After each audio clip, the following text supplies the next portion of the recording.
C'est un podcast qui se lance le défi de parler d'une seule affaire le plus longtemps possible.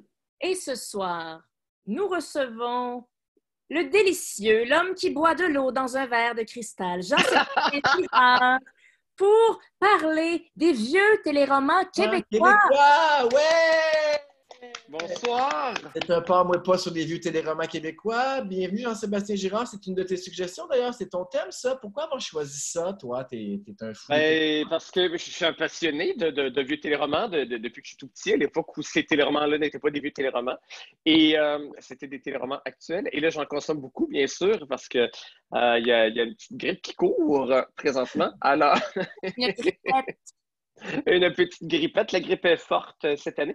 Donc, je regarde beaucoup de mes vieux téléromans. Je refréquente des vieux téléromans. C'est super réconfortant. C'est ce dont j'ai besoin. J'écoute plein de choses nouvelles. J'écoute des trucs sur Netflix. J'écoute plein de choses. Mais j'ai besoin, avant de me coucher, de refréquenter des trucs au rythme différent, avec des situations familiales, réconfortantes. Oui, parce que t'es un nostalgique, toi. Fait que toi, tu te retapes des vieilles affaires, ça te fait du bien. Hein? C'est ça que je comprends. Ouais. Oui, en fait, je suis un nostalgique, c'est-à-dire que comment je le définis, c'est que j'ai un rapport tendre aux choses du passé, mais je ne suis pas passif, c'est-à-dire que je ne pense pas que c'était meilleur avant, je ne voudrais pas retourner dans le temps, je ne voudrais pas avoir un autre âge que celui que j'ai maintenant. Là. J'adore vivre en 2020. Non, je n'adore pas vivre en 2020, là, mais j'ai adoré 2019 et voilà. Donc, oui, donc, je suis nostalgique pour deux raisons, en fait. J'aime, il y a des téléromans que je refréquente parce qu'ils étaient très mauvais. J'aime regarder les choses mauvaises. J'aime m'amuser à voir des choses qui ont extrêmement mal vieilli. Et il y a des choses que j'aime regarder aussi parce que c'était juste très bon. On en reparlera, mais je pense au téléroman de Pierre Gauvreau, par exemple. Pour moi, c'est des œuvres vraiment importantes. Ça a été des jalons. Même certains Guy Fournier, pour d'autres raisons, à une autre époque, en tout cas. Bref, ils ont plein de fonctions, ces téléromans-là, et je les regarde pour différentes raisons encore aujourd'hui. Mais là, Jean-Sébastien, tu dis Oui. que tu les refréquentes comme si c'était une relation d'amour. Totalement. Oui. Tu es très attaché. Qu'est-ce qui te, en ce moment, c'est quoi les vieux téléromans québécois qui te réconfortent? Tu dis que tu as besoin de réconfort le soir. C'est lequel qui pourrait t'aider là, à arrêter de tout? Voilà. Le meilleur réconfort présentement, c'est Le temps d'une paix. C'est vraiment... Moi, écoute, quand on parle de coffret, là, je pense qu'il y a... oh mon Dieu! Il y a 78, je pense, CD, puis il y en a comme... c'est des DVD, je parle comme maman, et il y a de la musique, il y a des affaires, il y a un album photo avec historique, et surtout, attendez, ici, je ne sais pas si on peut le voir un tant soit peu, ben, c'est une dédicace de Nicole Leblanc. What? Une dédicace de Nicole Leblanc. Nicole Leblanc, qui était le personnage principal, Rosanna Saint-Cyr, là-dedans. Elle m'a écrit pour Jean-Sébastien de la part de Rosanna Saint-Cyr, Nicole Leblanc. J'étais recherchiste à la Fosse-Souliane il y a 15 ans, je ne sais pas. Et puis, elle était invitée. Je suis allé la voir. J'ai dit, Madame Leblanc, je suis un grand fan du temps d'une paix. Et puis, elle ne connaissait pas l'existence de ce coffret-là. Elle dit, j'aimerais bien en avoir un. Ça m'a surpris de voir que ça existe, une telle chose. Mais 78 CD... Il y en a, là, mais... Parce qu'il faut dire que ça ne contenait pas beaucoup. Étonnamment, là, il y a 6 épisodes de 30 minutes par CD. Fait qu'évidemment, on perdait beaucoup C'est pas comme aujourd'hui, là. Mais... Est-ce que tu te les tapes régulièrement? Là, honnêtement, ça fait peut-être 5 ans que je ne l'ai pas fait. C'est quand même beaucoup. Mais je suis dû. Ouais. Hey, je n'ai jamais écouté ça. Je sais même non, pas mais il faut vraiment écouter ça. Tu sais, j'en écoute des... Tu sais, comme je me retape des fois pour le plaisir des Dames de cœur sur YouTube. Là. Personne n'a besoin de faire ça, puis je le recommande pas. Pour vrai, ça m'appartient. C'est ma maladie mentale à moi. Je trouve ça drôle à voir. Je trouve ça drôle comment l'écriture a vieilli, comment tout est tellement souligné, tout est tellement militant. C'est pas bien joué. Tout est mauvais, tu sais. Mais Le temps d'une paix, bien sûr, ça vieillit pour plusieurs raisons. Tu sais, le rythme n'a pas de bon sens. Mais c'est une œuvre pour moi, Pierre Gauvreau. Il a fait un triptyque, en fait, Le temps d'une paix, Cormoran, Le troisième qui n'a pas marché du tout, ça s'appelait le Volcan Tranquille, je pense. Et moi, j'ai appris énormément de choses sur ce que je sais de l'histoire du Québec là, avant de l'apprendre à l'école. Je l'ai appris dans le temps d'une paix parce que le temps d'une paix, la paix, ça fait allusion au temps entre les deux guerres parce que ça se termine tout de suite après la fin de la Première Guerre mondiale et ça nous mène à Cormoran. Cormoran qui se termine. Cormoran, c'est la montée du fascisme et tout, et c'est le déclenchement de la Deuxième Guerre mondiale. Donc, et l'entre-deux-guerres, c'est une période extrêmement importante. Bon, la modernité, les suffragettes, le rôle des femmes, des avancées en communication, la voiture et tout ça.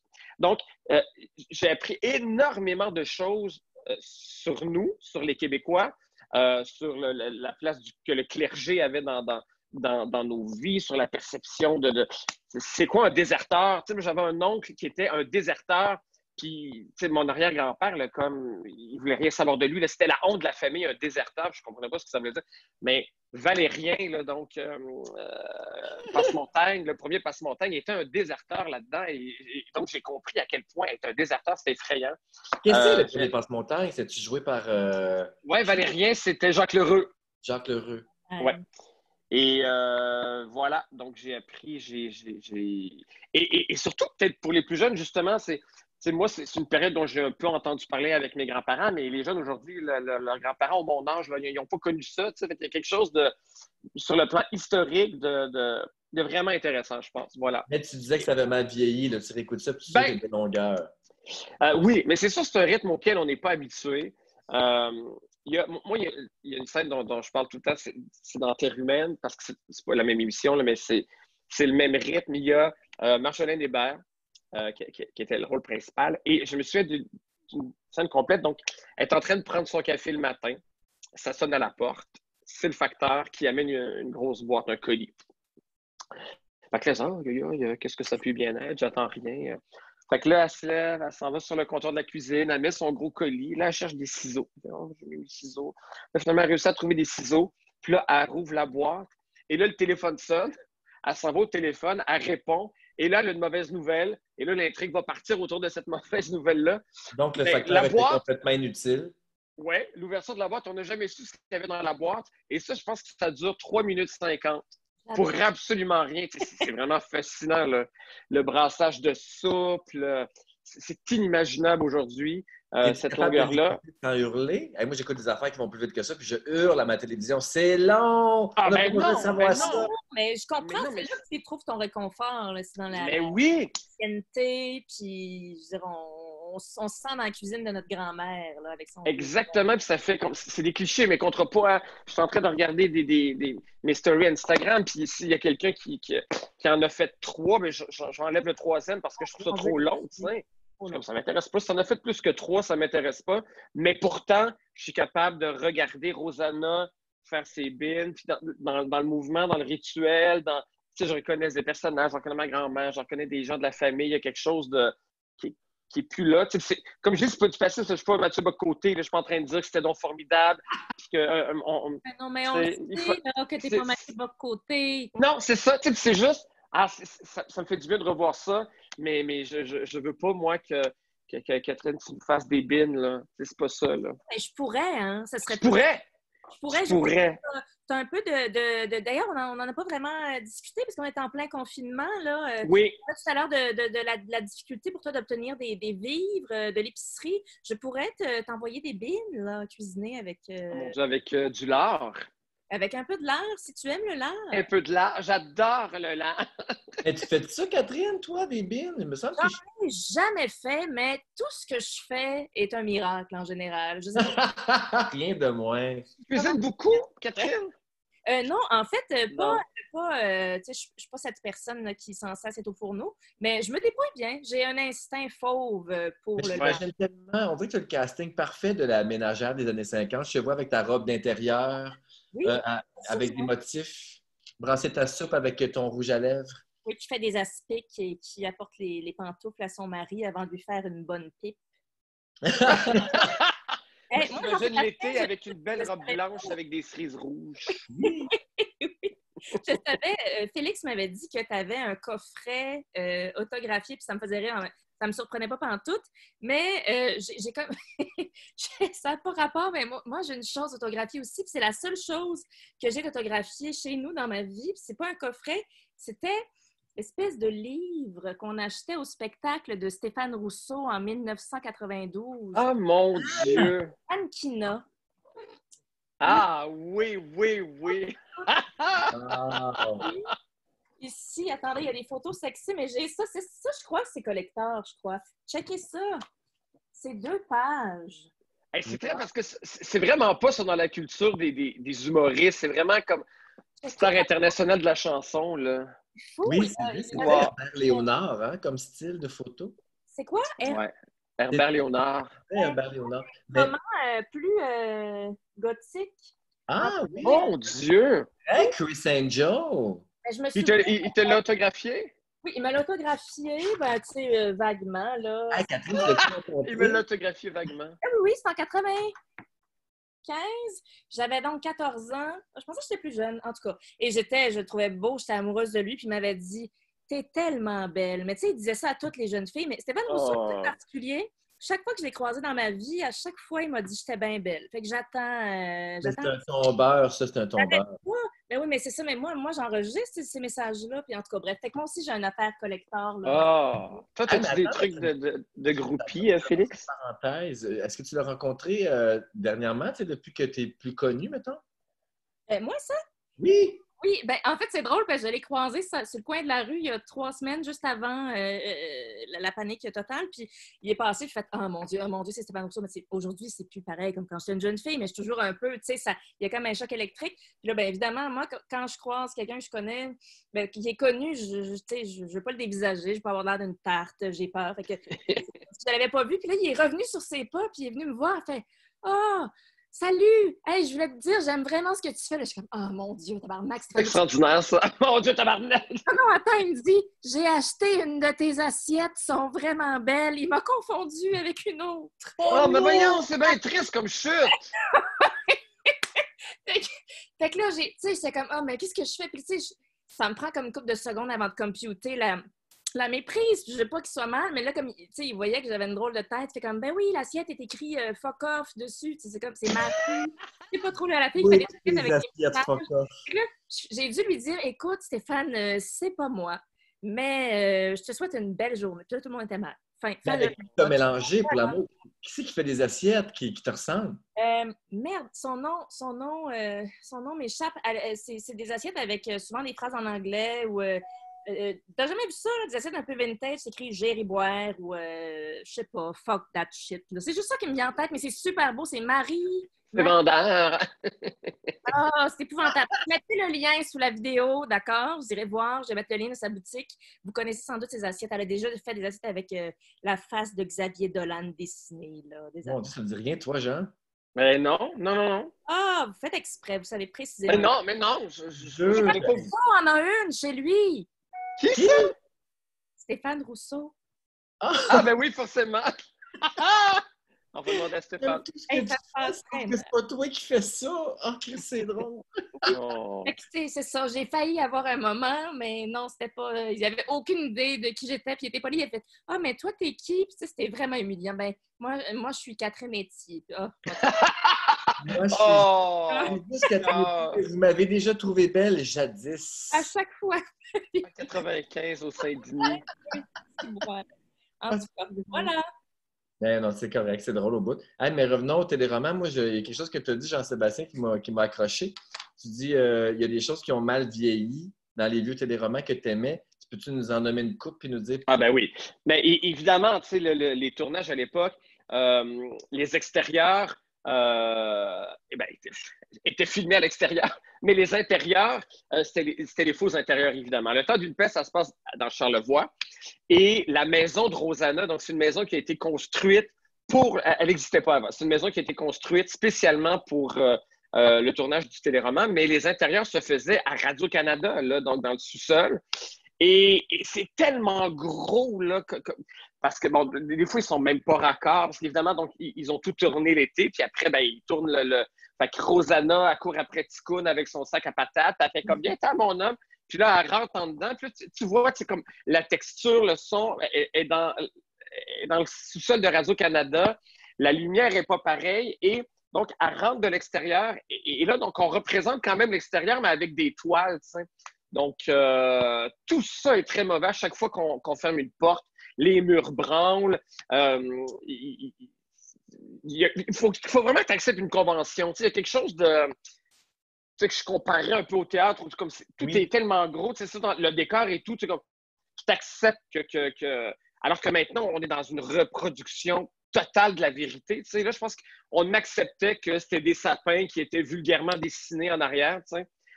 Donc ça, c'est sûr que ça frappe beaucoup. Hein? Attachant. Moi, je trouve ce genre de détails. Je suis plus de type carton-pâte que pure réalité 3D. Je trouve ça... Moi, c'est des affaires... Mais ça a son charme, tu sais. Mais oui, je trouve ça...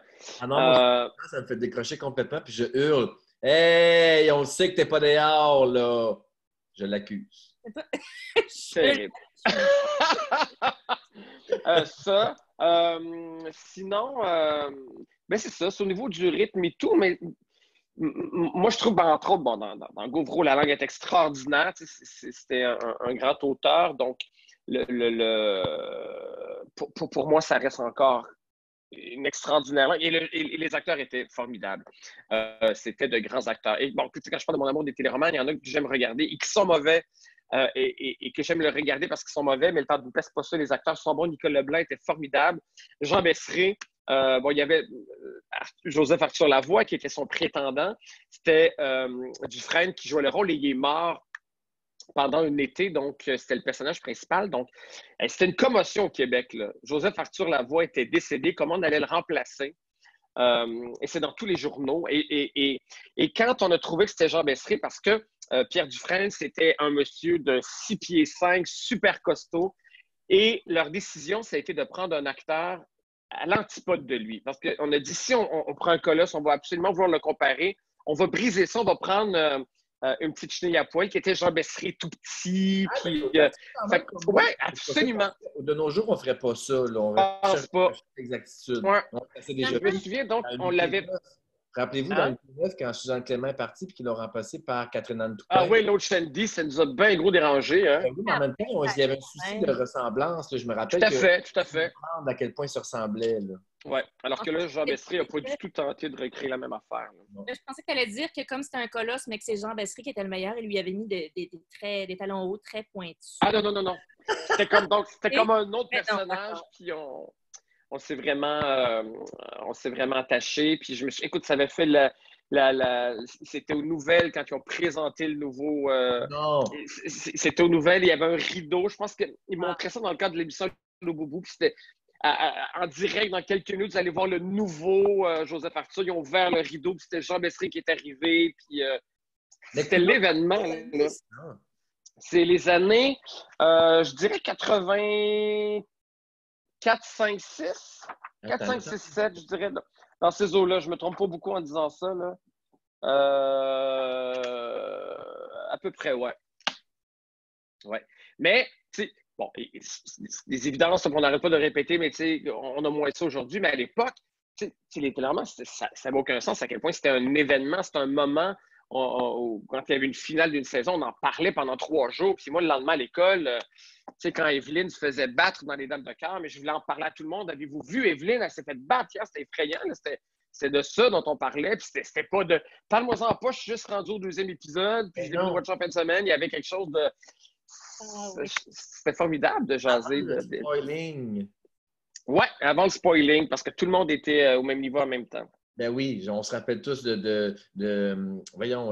l'accident de Jean-Paul Bello dans les Dames de cœur quand il s'est fait frapper par un camion? Non? Je voulais dire les filles de Caleb quand l'épisode a été arrêté parce que c'était la guerre en Irak. Ah oui, la guerre du Golfe! La guerre du Golfe! Oui, plus tard, tout le monde s'était couché très tard.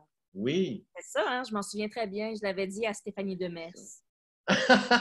Ta chum? Oui, ma chum. Moi, Stéphanie Demers. L'événement dont il fallait absolument qu'on parle dans la cour d'école, c'est quand Gabriel avait mis le feu au... C'était-tu au mariage de Pete et Lola? Ah, ben oui. Le lendemain, c'était la commotion à l'école. Mais c'est pas... Oui, c'est ça, c'est le mari de France Baudouin là, qui avait mis le feu. Là. Vincent Gratton, voilà. C'est Gabriel. France Baudouin avait mis le feu au mariage de Pete. Ben oui. Excusez-moi, je le connais très bien. C'est juste un blanc de nom. Ça avait l'air du mépris, là, tu sais. Non, je l'adore. Là, Juste rajouter un peu de contenu, là, un peu de matière. De Gabriel, ce Gabriel qu'on avait connu à l'époque, vous souvenez-vous, dans La Maison des Chênes, qui était le fils adoptif de Chose puis Chose. La maison des chaînes. La Maison des Ça, c'est un exemple de tout ce qui était mauvais dans la vie, mais bon. Ah, j'aimais ça, moi. Mais ça. oui! Et tu m'écoutes, moi, je sais pas c'est quoi. Qu'est-ce que c'était la Bon, Maison des alors, Chênes? La Maison des Chênes, c'est le premier soap québécois. Donc, c'est avant Virginie, là, c'était une quotidienne. Et c'était vraiment de reprendre Les Feux de les l'amour. familles riches. Mais tu sais, c'est Les comme Feux de l'amour. les Feux de l'amour, Dynastie, Top Model. C'est une famille de couturiers québécois. Avec C'était Jean André Lachapelle, Jean Coutu, André Lachapelle qui était sur des récamiers avec sa longue cigarette. Ah. C'était des millionnaires. Je m'en souviens, André Lachapelle, je sais. Y avait-tu un hélicoptère dans le générique? Me semble que oui. Je sais pas, j'ai ça dans la tête. Je pense que oui. Il y avait Léo Elial. Il y avait Michel Poirier qui faisait un homme. C'était pas une histoire de haute couture, c'est pas une compagnie. Oui, c'est ça. C'est une maison d'haute couture. C'est comme dans Top Model. Dans Top Model, c'est les Forester, Ridge Forester. Là, c'était les Deschênes. J'adorais La Maison des Chênes. C'était Oui. hein? Quotidienne. Ah, C'était la première quotidienne. On adorait ça. Ouais. Ah. Mais ça, il n'y a plus rien. Ça, c'est terrible. Je pense qu'il y a juste un générique sur YouTube. Mais ça, il n'y a aucune archive de ça parce que, bon, TQS, après, ça a été effacé. Il n'y a plus. Un sacrilège. Ouais. Il y a sûrement quelqu'un quelque part qui a des VHS de ça. Là. Il faut mettre Ah ça. oui! Ah, ça, Appelle j'aimerais à ça. tous, Seigneur Dieu! Simon Il y Chénier, avait- là, entre autres, qui peut-être écoute notre podcast, lui, il met des bijoux sur YouTube. Il a accès à beaucoup de choses. Je pense qu'il travaille aux archives de je sais pas où. C'est très précis. Mais on aime les gens qui Ah, partagent. j'aimerais ça. On Mais pourrait d'ailleurs, s'écouter un épisode. Je sais pas si c'est un bon moment Oui. pour que je me lance. Moi, j'ai visionné parce que c'est ça, YouTube étant mon nouveau lieu de résidence depuis le confinement, je me suis abandonnée à me replonger dans une relique. Alors, je vais vous faire jouer quelque chose. Tout va être très mauvais parce qu'on ne sait pas comment partager les images, mais je vais vous partager du son. Si je vous partage ça ici, est-ce que ça vous rappelle quelque chose? Oh!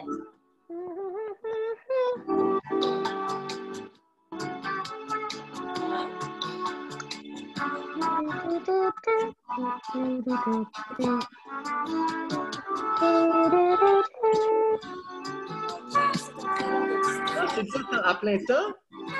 Ah, mon Oui, je me rappelle! Mais c'est ça, hein? On entend ça et on sent l'angoisse monter en nous. Catapulté en 1986, assis sur le lit de votre père Mario, hein, qui vous en garde partagé, assis bien carré à côté de ta sœur devant la TV, dans le lit, dans son appartement triste et gris du vieux plateau Montréal des années 80, qui faisait peur. C'était épeurant. À regarder à plein temps, ce générique-là me rappelle exactement être assise carrée dans le lit à mon père, à regarder ça en me demandant qu'est-ce qui va se passer. Regardez-vous à plein temps, vous, étiez-vous des fans? Ben oui, évidemment.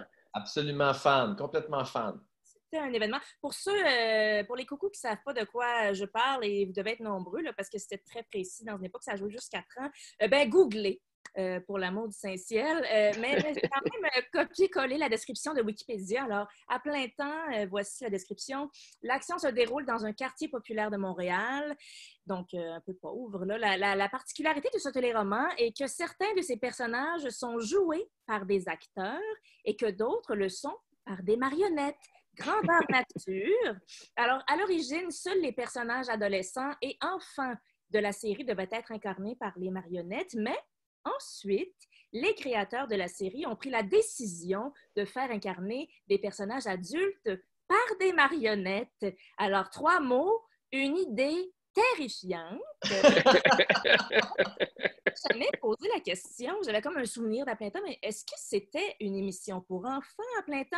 Est-ce que c'était une émission pour col bleu qui ont un faible pour les catins aux pieds humains? Ou était-ce une émission pour précisément destinée à Ray Liotta dans Hannibal quand Anthony Hopkins lui ouvre la boîte crânienne pour lui faire manger son propre cerveau? Bon, là, vous allez me dire, un instant, Catherine, c'est facile de s'attaquer à plein temps comme ça, gratuitement. Mais pas de farce, toi qui t'y connais quand même, Jean-Sébastien, est-ce que c'était-tu un programme pour enfants, ça? Oui, oui, c'était un programme pour enfants, mais c'est drôle parce que effectivement, il n'y a rien de plus weird que de voir ça des adultes. Puis je pense qu'il y avait même un couple, hein. Je pense qu'il y avait même un homme humain qui sortait avec une marionnette. Oui! Oui, ça avait... mais dans mon souvenir à moi, ça se pouvait comme proposition. Je voyais pas le côté weird à enfant, tu sais. Oui, absolument pas. Moi, petite, j'avais l'impression vraiment de regarder un drame humain pour adultes. J'avais l'impression que c'était comme... Ah oui, hein? C'était vraiment ça. Bon, je me souviens, j'étais pas peut-être pas nécessairement une référence. Là. Je me souviens aussi avoir été apeurée par les 6e années à la cafétéria quand j'étais en maternelle. Les associants, je pensais que c'était comme des quinquagénaires qui étaient dans la cafétéria avec des petits trucs de 80, quand ils n'avaient au fond que 11 ans. Le souvenir que j'avais, Ah ben oui, ben oui, ben oui. Très vieux, j'ai très peur. Donc, peut-être que j'ai eu un problème de perspective. Mais je me suis, pour me ressourcer dans le bain, abandonnée à l'écoute d'un formidable épisode de YouTube qui, on dirait, Jean-Sébastien, est un petit bout de ta biographie. Une capsule qui nous renvoie direct à ton enfance. Alors, l'épisode s'intitule « Hugo le voleur ». Bon, on ne pense pas à toi tout de suite, là. Ils mettent en scène la crème des futures vedettes québécoises. Entre autres, il y a Gildor Roy.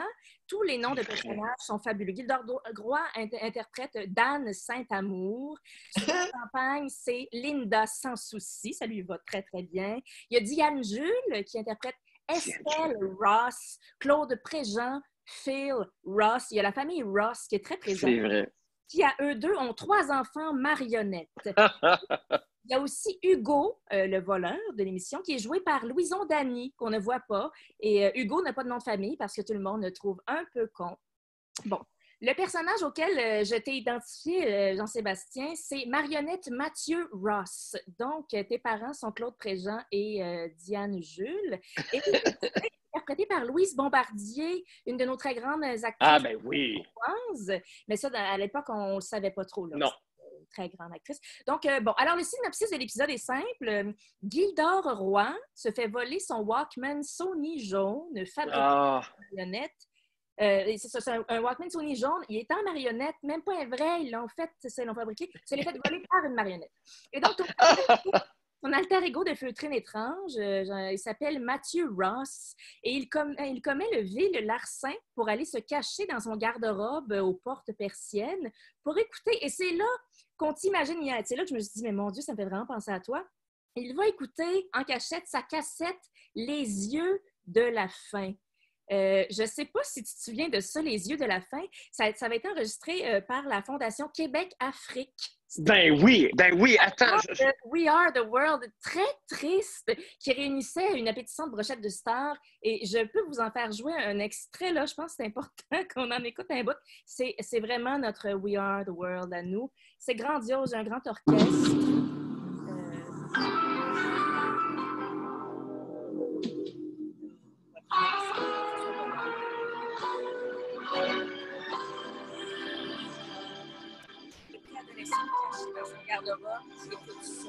Il meurt plus de juste derrière. Je me souviens. Que leurs yeux nous parlaient. Ils ne bougent plus. Non, des chants. Ah! Juste des yeux. Ils n'ont plus que leurs yeux pour nous parler. Ah, Seigneur! Hey, ça a faussé, là. C'est moi, ça a faussé. Mais c'est Gilles Vigneault.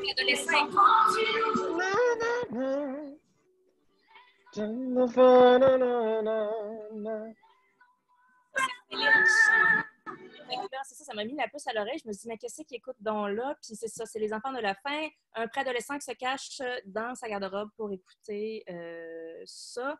C'est une scène que tu as déjà vécue, Jean-Sébastien. Là. Ben oui!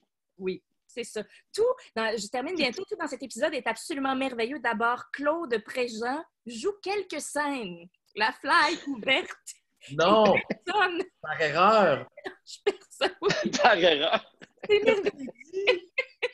Gildor brille de mille feux grâce à des répliques phares telles que « Je rentre, je suis déjà pas trop de bonne humeur, puis Madame Bourrette me tombe sa tête. » Madame Bourrette étant un personnage phare. Oui. C'est la marionnette gériatrique vedette de l'émission qui s'émerveille devant une télécommande dans cette émission-là et elle dit ça. c'est la fine pointe du progrès, pas avoir à se lever pour changer les postes. Ah, wow! Tout le monde était avec elle à ce moment-là. Tout le monde se disait, ben oui, c'est vrai que c'est la fine pointe.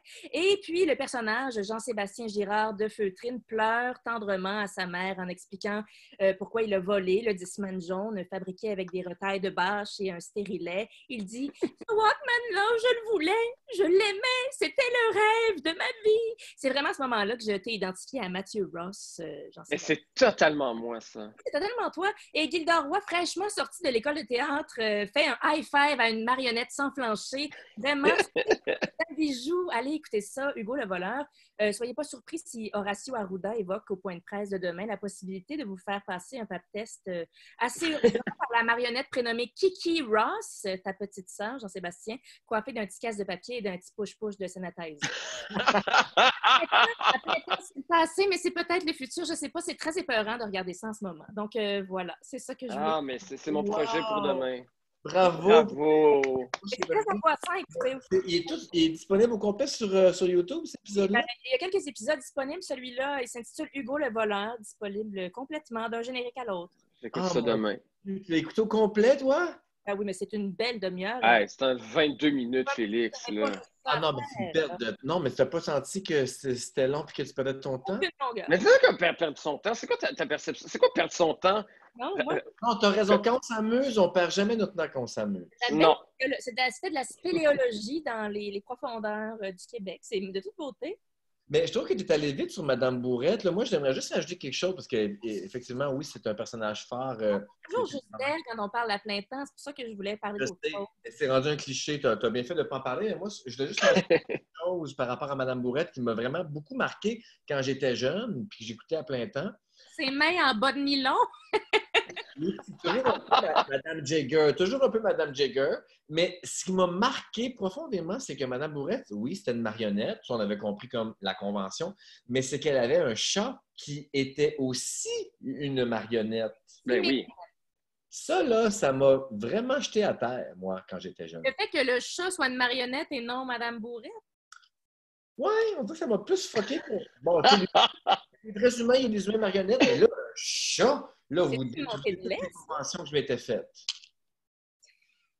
Non, pas vous? C'est tout. Non! Mais tu sais, je dis, rendu là, quand tu acceptes à plein temps, quand tu acceptes qu'un personnage fourre une marionnette, je veux dire, qu'il y a un chat marionnette, c'est vraiment le moins de... Ouais. Ah, je me rappelle, je viens de me donner un flash, RBO avait fait une parodie de ça, vous en souvenez-vous? Ah, merde, j'ai pas regardé ça, mais oui, c'est très loin dans ma noix. J'en sais que ça rappelle plus que moi parce que tu as une meilleure mémoire puis parce que tu as écouté plus d'affaires que moi. Mais tu te souviens-tu, il y avait un gag de je peux pogner des échardes si je fourre avec une marionnette ou non? Ah oui, ça me dit de quoi? Mais pas plus précisément que toi, ouais. Non, c'est ça. Mais tu sais, je me rappelle juste bien des affaires que je veux. On dirait que t'as abandonné. Il a abandonné. Oui, hein? C'est bien. Hey, moi aussi, je voudrais préparer quelque chose. Voyons, j'ai la gueule molle. Je vous ai préparé quelque chose. J'ai écrit quelque chose sur une série québécoise qui m'a marqué quand j'étais jeune, qui s'appelle Watatata. J'ai connu ça. Jean-Seb, moins. Non, moi, tu sais, puis on a 2-3 ans de différence, puis c'est juste assez. Moi, j'étais sur le bord, j'étais juste un petit peu trop vieux. Je pense que j'étais en secondaire 5 quand c'est arrivé, puis je me sentais pas concerné. Fait que j'ai jamais. Je pense que j'ai écouté quelques épisodes. Je connais les jumelles Couillard, là, mais non, je connais pas. C'est le Fraser. Oui. Fraser! C'est qui Couillard? Non, c'est Michel Couillard. Couillard et Stéphanie Couillard. Voilà. Alors, je vous fais un petit. Je vous ramène dans le temps. Je vous explique un peu ce qu'il y en est, OK? Alors, Watatata, ou comme on l'appelait quand j'étais jeune et fou, Watataku. Fouille-moi pourquoi on appelle ça de même. Watataku. Eh bien, Watataku, c'est 1220 épisodes diffusés entre 91 et 2005. Donc, de mes 13 ans à mes 27 ans, là, on ratisse large. De mes 13 ans à mes 27 ans, c'est exactement la même période qui a couvert toute mon évolution pileuse, là, parce que moi, c'est vrai, moi, de 13 à 27 ans, je suis passé de chevelu à chauve et de prépubère à full pubis. Ça va être ça, là. J'ai pas eu le temps. Qui a écrit- Abandonne pas, Félix. N'abandonne pas, pas. ne m'abandonnez pas non plus. On se rend jusqu'au bout. On se rend jusqu'au bout de la scène. J'ai besoin de vous autres, OK? Qui a écrit Watatata, selon vous? Savez-vous qui a écrit Watatata? C'était pas plusieurs personnes? Oui, Michel Allen? Attachez votre tuque. En 14 ans, il y a exactement 42 auteurs qui ont écrit sur Wata. de talent. De talent. Oui. 1200 épisodes écrits par 42 auteurs sur 14 ans. Et j'entends d'ici Fabienne Larouche crier « Paresse! Pure paresse! » Parce qu'en comparaison, l'émission Virginie a été en nombre aussi pendant 14 ans, mais compte 500 épisodes de plus et qui ont été écrits par une seule et même personne, Fabienne Larouche, ce à quoi je réponds « LOL! » Mais revenons-en aux auteurs de Watataku. Parmi les 42 auteurs, il y en a des connus. Citons Benoît Chartier, Chantal Franck, la fille de RBO, la sœur de Martine Franck, Isabelle Langlois, qui nous a donné Rumeur, Prise, Mauvais les meilleurs. Non, mais Isabelle Langlois, une belle coupe quand même. T'as vois-tu l'évolution? Là, elle a fait Watatata, Radio Enfer, Ramdam, Rumeur, Lâcher Prise. Il y a quand même... c'est du beau travail. Là. Il y a de quoi donner... il y a de Très bon, Lâcher Prise, ouais. Ouais. Il y a de quoi donner de l'espoir à un jeune auteur ou de l'angoisse, on ne sait pas. Richard Blémer aussi. Ben oui. Wow! Nouvelle adresse. Léo et les bas de Sophie Paquin, Diva, entre autres. Ça te parle? Cérébrum, récemment, oui. Oui, Cérébrum. C'est vrai, mon Dieu, mais il est prolifique, cet homme, j'avais oublié.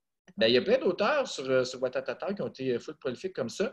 Puis, fun fact, Watatata, au fil des ans, a gagné 10 Gémeaux, mais perdu un Hugo. Voyons. Prenez le temps d'accueillir. Prenez le temps de rire ou pas. Moi, je l'ai trouvé très, très drôle. Oh là là! C'est très bon. C'est du génie. C'est tout un fun fact comme ça.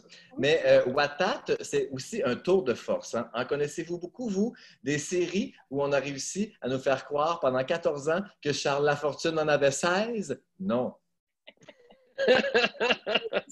Le beau, hein? C'était un excellent nom, de type à plein temps aussi. Watatata? Ben, les noms étaient toujours un peu un beau personnage. C'était Guy Lebeau, un beau gars. Je sais, le beau, oui, c'est vrai. Absolument. Je pensais que tu parlais du nom de la série, Watatata, en tant que tel. Ah, je suis perdue. Je te laisse continuer. Non, mais tu sais, pourquoi ils ont appelé ça comme ça? Pourquoi, d'après toi? Ben non, mais c'est souvent les noms dans ces séries, ces vieilles séries-là, on dirait que c'est un peu la personnalité ou les attributs. Non, je te parle de Watatata, d'où ça vient. Je vais me gifler. Non, je sais pas. Parce que moi, j'ai toujours cru que c'était comme, tu sais, dans mon temps, on disait ça, Watatata. Dans mon temps, on disait Watata. Puis là, ils ont comme sorti Watatata. Mais ils ont comme un nom hip. C'était trendy. Puis ils ont comme juste rajouté un ta. Puis... C'est vrai, depuis, on ne dit plus jamais juste Watata, hein, maintenant. C'est comme incomplet. C'est comme ça on avait buté, tu sais. Et puis on ne dit plus jamais Watatata non plus. Non plus. Oui, de manière ironique, là. J'ai trouvé des infos là-dessus. Sachez que, attendez, je l'ai noté ici. Watatatao, c'est inspiré du mot Watetanao, qui provient d'un dialecte algonquien signifiant joie, bonheur et étonnement. C'est exactement le même mot que les Autochtones ont hurlé de joie quand on leur a volé leur terre.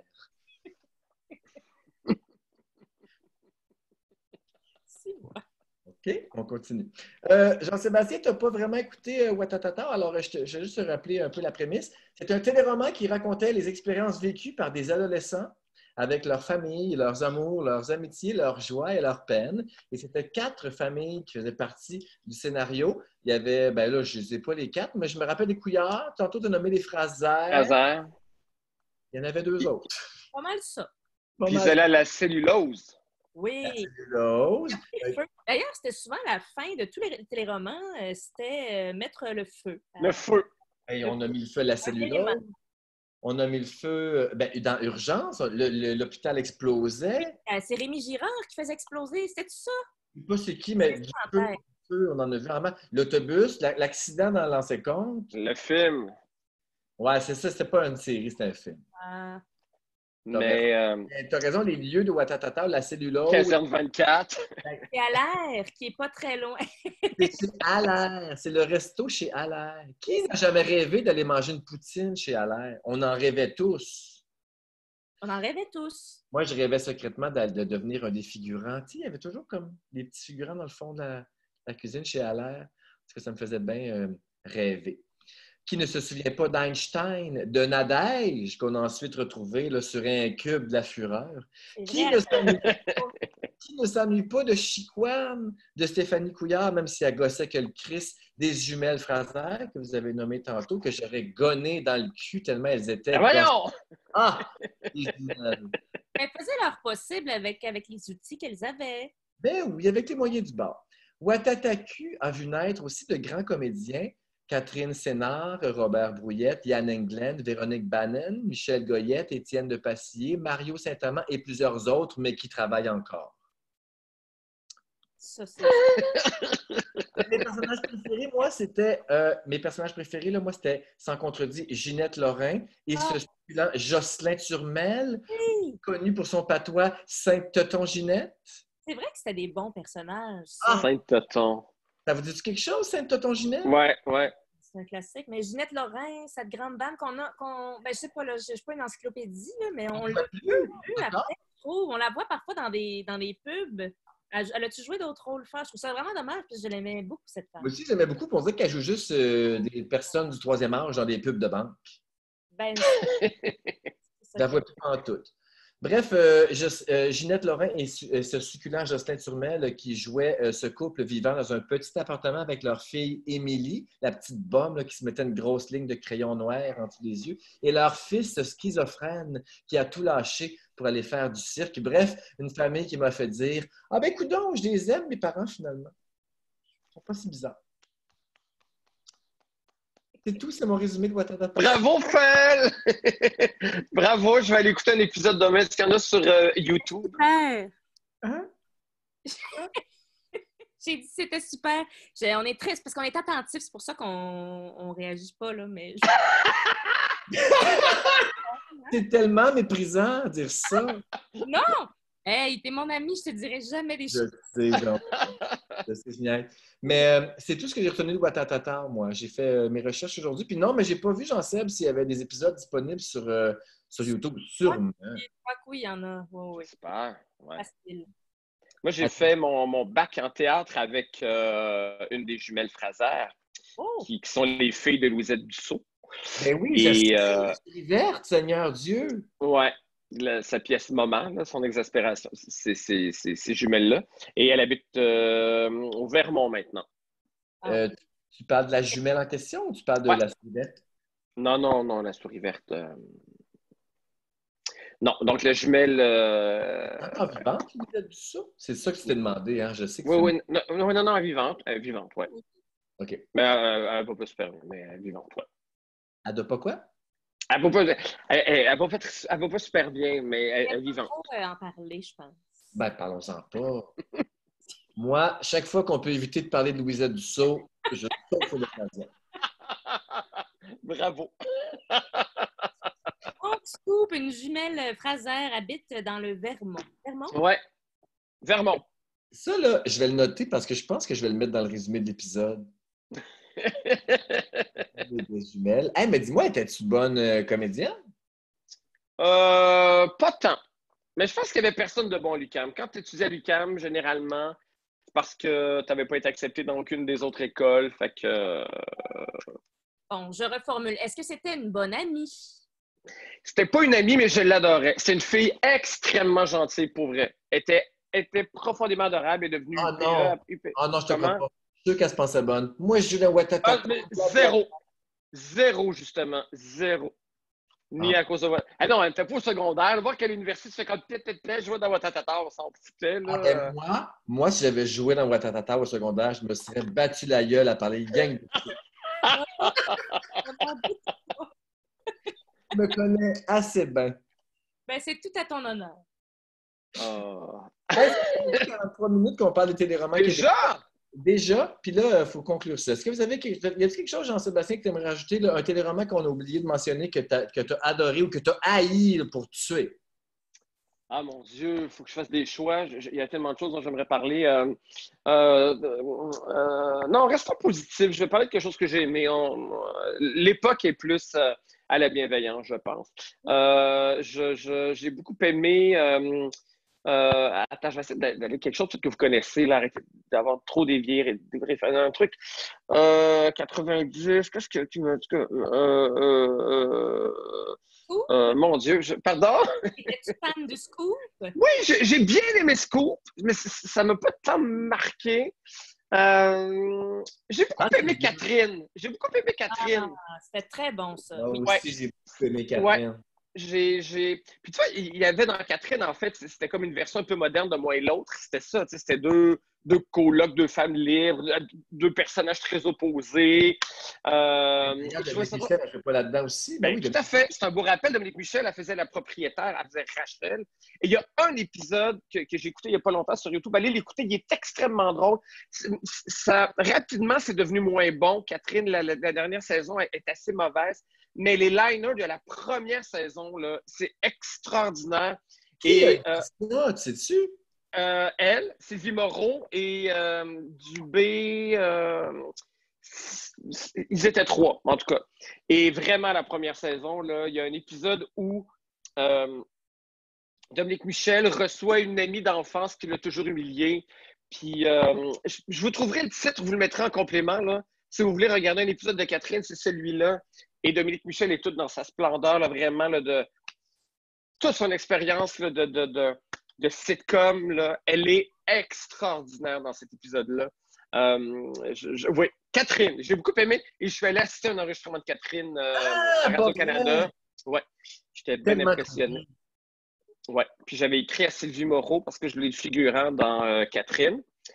C'était bien avant les réseaux sociaux, bien sûr. On était en 95-96. Mm-hmm. Puis elle m'avait rappelé au téléphone. Wow! Au téléphone? Ouais. Elle m'avait appelé au téléphone pour me dire j'ai reçu ton CV, j'ai reçu tout ça. Je me souviens pas de la seule chose qu'elle m'avait dit d'écrire, mettons, au producteur ou je sais pas trop, mais elle avait fait un suivi. Elle m'avait appelé. Sébastien, tu avais envoyé ton CV pour être le public dans l'émission? Non, pour être figurant. Je vais être figurant. Ouais. Mais non! Non, mais je trouvais ça attachant. Non, j'ai assisté donc à un épisode. Puis là, je me disais, mais je trouvais ça tellement trippant, ce plateau-là devant le public, de jouer devant le public. J'ai étudié en théâtre, je donnais un comédien. Puis là, j'ai écrit, j'aimerais ça faire. Tu sais, quelqu'un qui passe dans le corridor, j'aimerais ça. Puis, il y avait un bar, non. J'ai fait ce qu'elle m'a dit de faire, d'écrire, je sais pas. Mais je m'étais souvenu qu'elle avait considéré que quelqu'un qui envoyait un CV valait la peine juste de le rappeler pour lui dire. Moi, je peux rien faire, mais voici, contacte C'est super généreux de sa part. Est-ce que tu l'as rencontré après? Parce que Oui. Elle est venue à la soirée, puis j'ai raconté tout ce que je viens de dire, mon admiration de cette émission-là, puis qu'elle m'avait rappelé. Et sur mon afficheur, je pense que c'était sur mon afficheur, en tout cas, c'était le nom du théâtre dans lequel elle était cette journée-là, elle était sur une production avec Momentum, je ne sais pas, puis c'était, mettons, écrit Espace libre. Puis juste ça m'impressionnait quand j'étais étudiant de voir comme Espace libre sur mon afficheur. Wow, je comprends. Moi, ça m'impressionne juste à l'entendre. Je comprends. Tu vois? Ben voilà. La gang, je l'ai trouvé, les auteurs de Catherine, c'était Stéphane Dubé et Jean-François Léger.